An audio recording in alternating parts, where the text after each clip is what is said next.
everyone, and welcome to the Debrief on ABC News Live. I'm Kimberly Brooks. Thanks so much for joining us. We begin with Hurricane Dorian. Were you able to see the videos and images over the weekend? A massive, catastrophic storm just sitting on the top of Grand Bahama Island for the last 48 hours since it made landfall as a Category 5 on Sunday. A brutal lashing that left at least 5 people dead in the Abaco Islands. And we have full on-the-ground coverage all day. And I want to bring in our ABC News meteorologist, Greg Dutra, with the latest storm track. So I'm glad you're here with us today. I'm glad to be here. I wish, of course, it was easier weather that I was here for, but this is something that's pretty serious that we got to talk about. The good news, and there is good news at this hour, is that Dorian has slightly weakened a little bit, and that weakening trend is actually all the way through the track. We'll go ahead and we'll take a look at those maps. And again, with Dorian out near Grand Bahama, the main concern is when is it going to move off that island, because it had been there for so long. So we'll take a look here at that hurricane as it starts to slide off to the north. So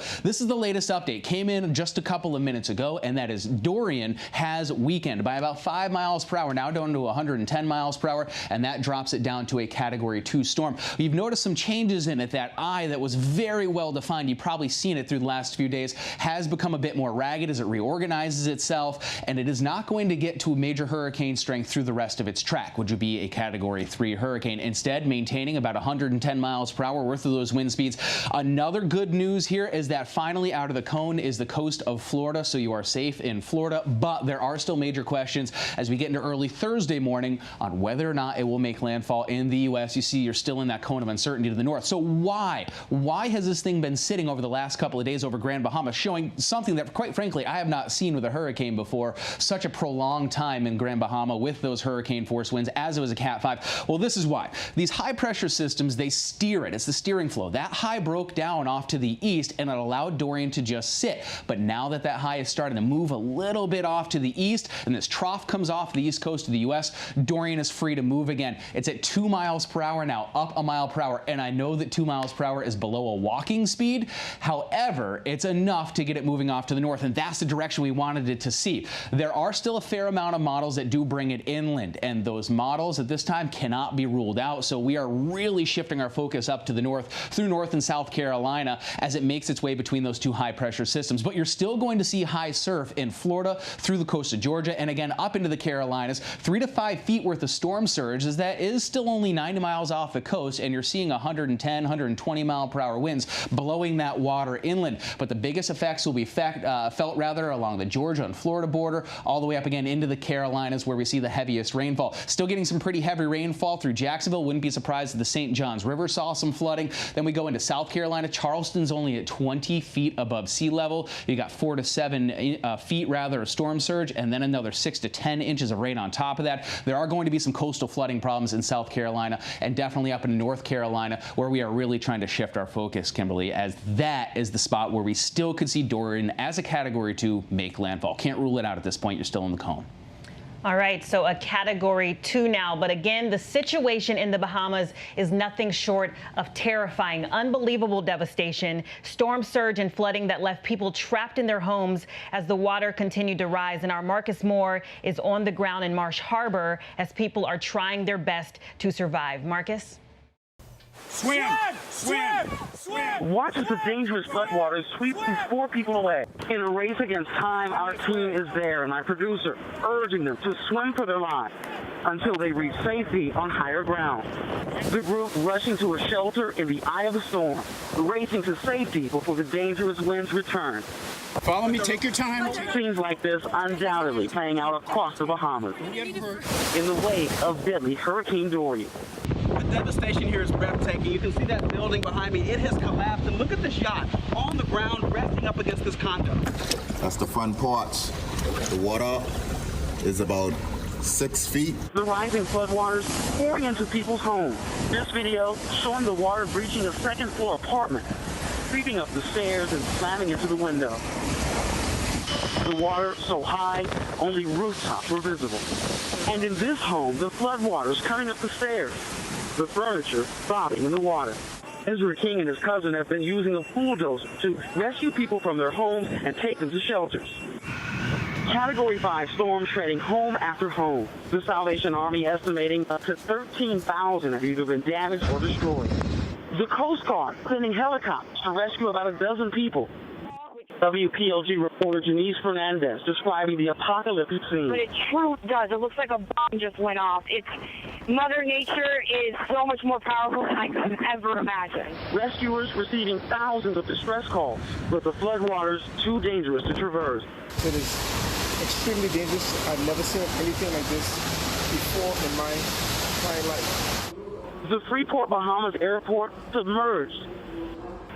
Residents returning to what's left of their community, now covered in debris for as far as the eye can see. Boats and cars littering the street, now a familiar scene. And you can see the power of this storm. Trees have been snapped, this boat left on its top. Just absolutely incredible damage. Officials telling residents to stay indoors, keep hammers ready in case they have to escape the attic. Yeah, it's unbelievable. It's crazy, right? One thing that surprised me about your forecast, though, is the hurricane is just 90 miles from the coast of Florida, but you said it's not going to make landfall. Yeah, first of all, isn't that a marvel of the forecasting technology? We have just 90 miles off the coast, and we're confident that it's not going to stray outside of the cone. But there is still the chance up in the cone in South and North Carolina, and those effects will be felt not only in Florida, even though it doesn't technically make landfall, but potentially up off to the north. So that'll be our biggest concern through the next couple of days, even though it is a very strong category 2.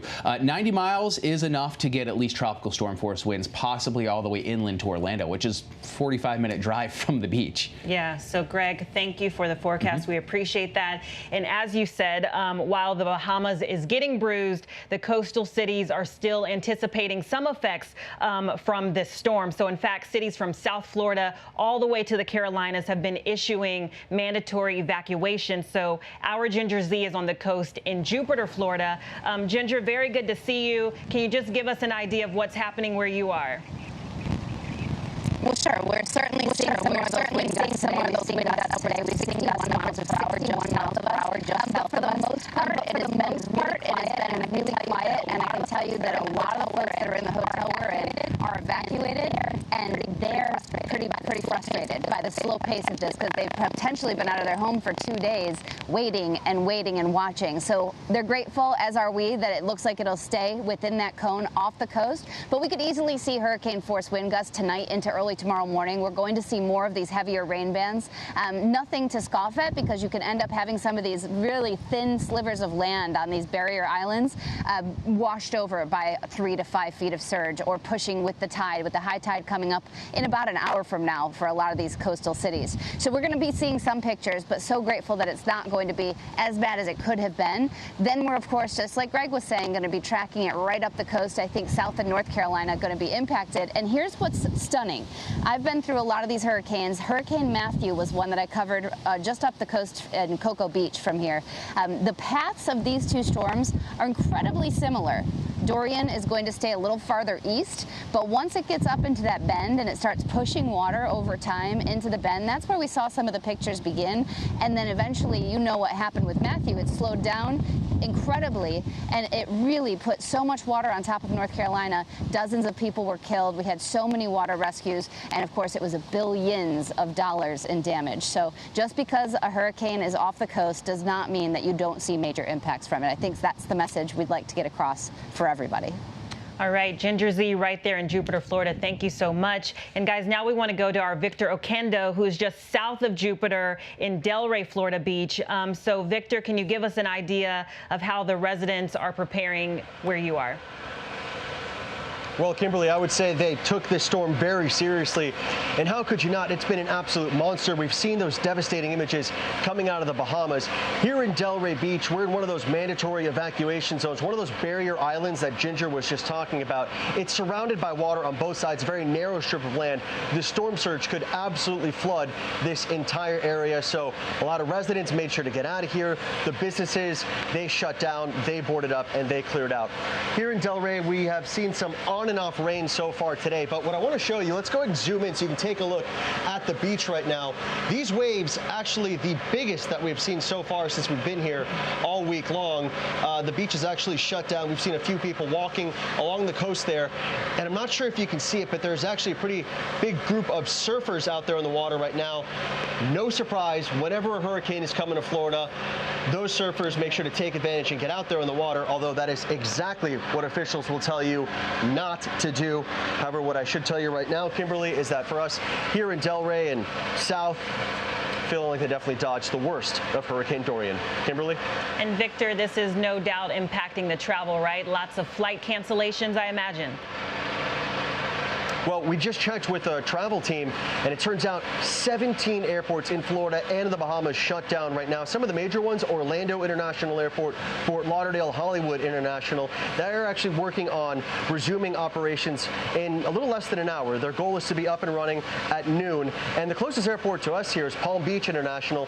They're closed as well, but they are trying to open up later today. Their target time is right around 3 o'clock this afternoon. We actually visited the airport. It was a total ghost town. Nobody outside, nobody inside. The check-in counters were actually covered in blue tarps. They were prepared as if water might rush in there, but as of right now, it looks like everyone here dodged the bullet. And Palm Beach International, Fort Lauderdale, Hollywood International, both trying to reopen in just a matter of hours.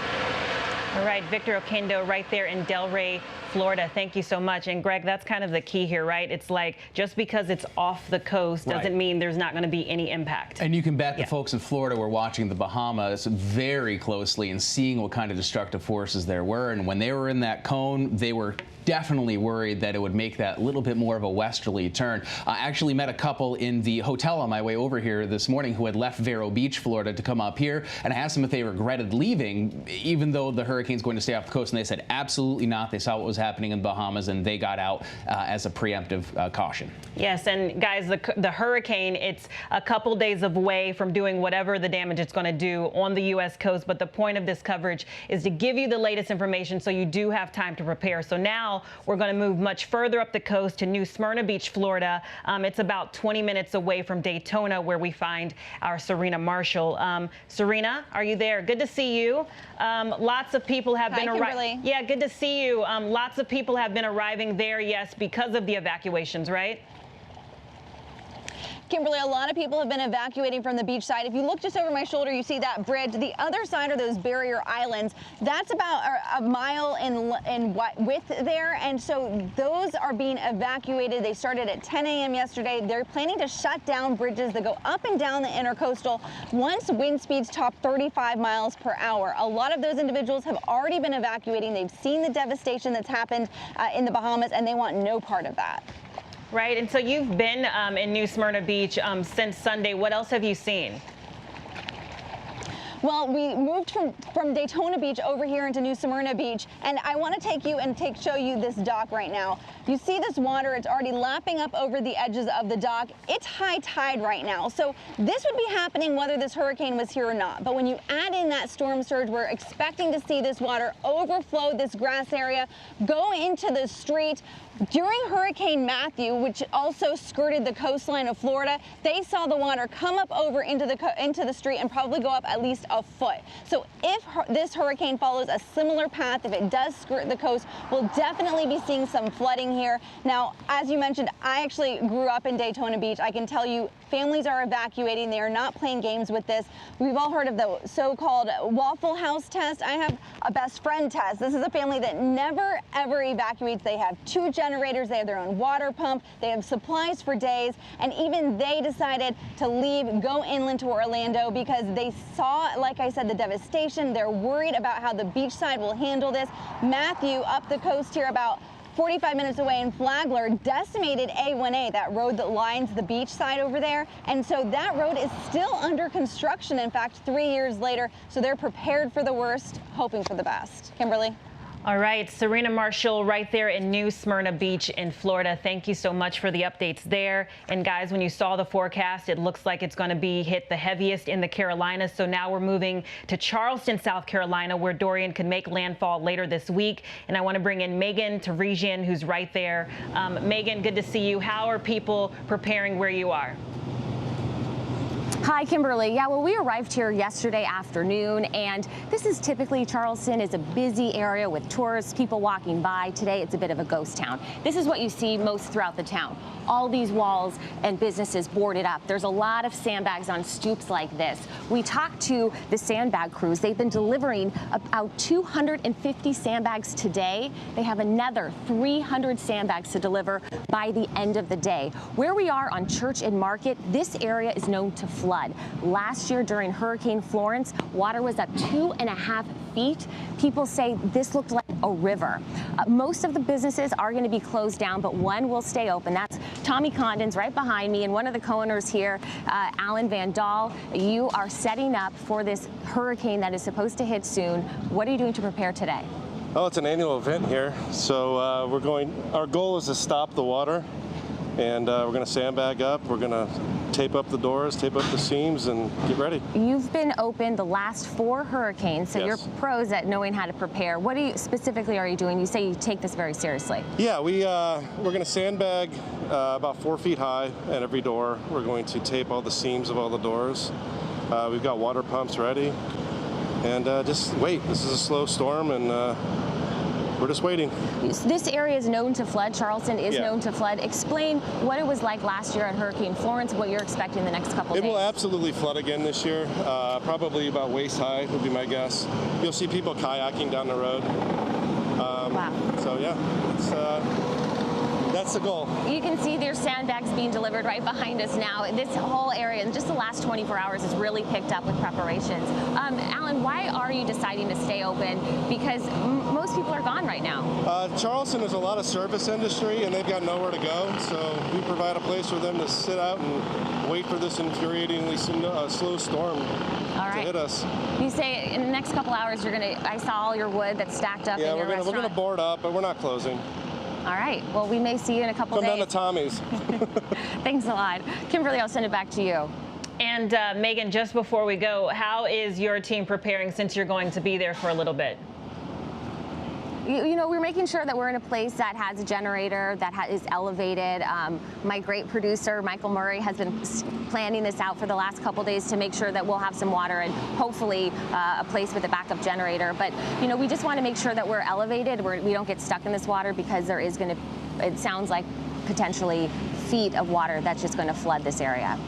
All right, Megan Teresian right there in Charleston, South Carolina. Thank you so much. And guys, as with any natural disaster, people will be looking to FEMA for assistance. So I want to bring in our Matthew Van, who's on the ground at the FEMA headquarters in D.C. Matthew, what is FEMA telling you right now about this storm? Kimberly, we're here at the National Response Coordination Center at FEMA headquarters in Washington, D.C. I want you to take a look behind me.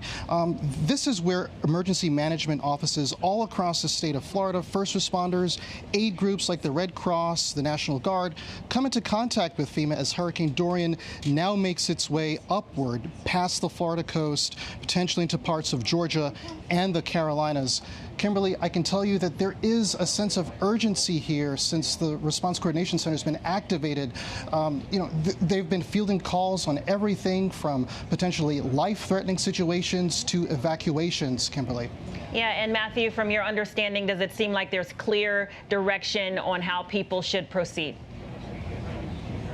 Well, Kimberly, obviously having learned from previous storms and hurricanes that have had a similar track to Dorian, like Hurricane Matthew, appropriately named, FEMA is telling residents in those coastal areas that if they've received a mandatory evacuation, that they should leave. The agency also says that as Hurricane Dorian now makes its way northward past the Florida coast into the Carolinas and parts of Georgia, that strong force winds and storm surges are expected. And do we know, before we go, if FEMA is already prepared to help the Bahamas? Kimberly, we're told that FEMA, in conjunction with the State Department, Department of Homeland Security, and the U.S. Coast Guard, are coordinating a response to the Bahamas, the devastation that Dorian has wrought in the Bahamas. And the Coast Guard, the U.S. Coast Guard, is also part of a search and rescue mission on the island as well. All right, Matthew Van, right at the FEMA headquarters in Washington, D.C. Thank you so much. We appreciate it. And guys, I want to turn to Washington, where the president was at Camp David golfing this weekend. So I want to bring in Karen Travers at the White House to get the latest there. Karen, good to see you. Lots of tweets from the president about the hurricane over the weekend. Yeah, but no tweets today about Hurricane Dorian, Kimberly. As of 11 o'clock, the president was talking about China. He was talking about the mayor of London, who was critical of him for golfing over the past couple of days. But the president hasn't weighed in yet on Hurricane Dorian. And I think, you know, there was some criticism about the president skipping that trip to Poland, sending Vice President Pence instead, and then spending Saturday at his golf club in Virginia, and then spending much of the day yesterday, the Labor Day holiday, also at the golf club in Virginia. Now, the White House, Kimberly, said the president was getting updates every hour about Hurricane Dorian. He did do a briefing at FEMA on Sunday, but those were the last official comments we have from the president on this storm. Yeah, Karen, and it also seems he's still unsure about what a Category 5 hurricane is and what that looks like. Yeah, these are more head-scratching comments from the president at that briefing at FEMA on Sunday. The president saying that he wasn't sure if he'd heard of a Category 5. Do people know about Category 5 storms? It was very easy to show that while the president has been in office over the last 2.5 years, there have been several Category 5s, including Hurricane Michael, which hit last year. I actually traveled down to that area with the president afterwards as he surveyed the damage down there. So not sure why the president continues to say this. But he has certainly said this many times before as he marvels at the strength and size of these storms. Yeah, and Karen, before we go, as you know, there's lots of news that happened over the weekend, including another mass shooting in Odessa, Texas, that left 7 people dead and over 24 people injured. And the 2020 candidates are outraged. They're fed up. So do we know what Congress is going to be doing to address this situation, given this latest tragedy? You know, there will be more public pressure. Of course, there's pressure from the campaign trail for lawmakers to take some action on background check legislation or something to tighten gun laws. Remember, at the beginning of August, after the El Paso and Dayton, Ohio shootings, the president right away came out and said that he would favor tougher background checks, only to backtrack from that over the month of August. This weekend, the president reiterating that he thinks there already are enough background check laws on the books, and that doesn't necessarily stop something. The big development, though, today is Senate Majority Leader Mitch McConnell saying that they'll move forward on something in the Senate if the president says he will sign something, if the president is explicitly clear on what he supports. Of course, the House, Kimberly, has passed a couple different background measures. It hasn't gone anywhere in the Senate. And right now it's a lot of you start, no you start. The president says Congress is working on something. And then we hear today from the Republican leader that it's going to have to be the president who says, let's do this and get the ball moving. All right, Karen Travers at the White House, thank you so much for the updates. And guys, you'll hear more from all of the candidates on this topic and much more during the ABC News debate next Thursday in Houston. And you'll be able to catch all of that on ABC News Live. So guys, now we move to an incredibly tragic story out of Southern California. A recreational scuba diving trip turned deadly when the boat caught fire. You see it there, and left 25 people dead and 9 people still missing. So Will Carr is on the ground with the latest. Will? Good morning, Kimberly. This is the Coast Guard station where search teams are setting out from. You can see that white Coast Guard cutter. It's about to go out a short time from now and head out about 2 hours from where we are out to where that charter caught fire. We were out there and saw search crews combing the area, but the reality of the situation is right now finding survivors is highly unlikely. They're putting a large amount of their attention down at the bottom of the Pacific Ocean, where divers are combing about 60 feet deep looking for remains. That first Mayday call came in around 3:30 on Labor Day. We know that when the boat caught fire, 5 crew members were able to jump off. They were rescued, but below deck there were 34 passengers. They were sleeping. Some had celebrated their birthdays the night before. They were having an adventure on that charter boat over Labor Day weekend when something went tragically wrong. At this point, at least 8 people have died. tonight, but the Coast Guard is telling us they're expecting to find more remains today, and we're expecting the death toll to jump dramatically. Now, we have seen families come up to this Coast Guard center. They've had tears in their eyes, and they're just asking to find out if their loved ones are alive or dead. At this point, again, authorities believe the death toll will just continue to rise. This has been a gut-wrenching situation for those families, for the members of this community, and we're expecting a lot more information in the coming hours. Kimberly. All right, thank you, Will. That is completely devastating. So, guys, before we go, a little bit of good news. A woman on a mission, a rescue mission in Nassau, Bahamas, where Chella Phillips, that's her name, she opened up her own home to 97 dogs to save and protect them from Hurricane Dorian. 97, you heard me right. And on her Facebook page, she wrote, 97 dogs are inside my house and 79 of them are inside my master bedroom. And she later says, each island has an abundance of homeless dogs, and my heart is broken for the ones without a place to hide from a Category 5 monster, and only God can protect them now. So she runs a rescue called the Voiceless Dogs of Nassau, Bahamas, if anyone is interested in learning how to help. So kudos to her. Unbelievable. And guys, continue to take care of yourselves. And if you're around, you can stick around for the briefing room at 3:30 p.m. Then you can check out World News Prime at 8 p.m. And if you want to stay updated on all of our hurricane coverage and everything else, you can download the app or go to abcnews.com. I'm Kimberly Brooks, and I'll see you later.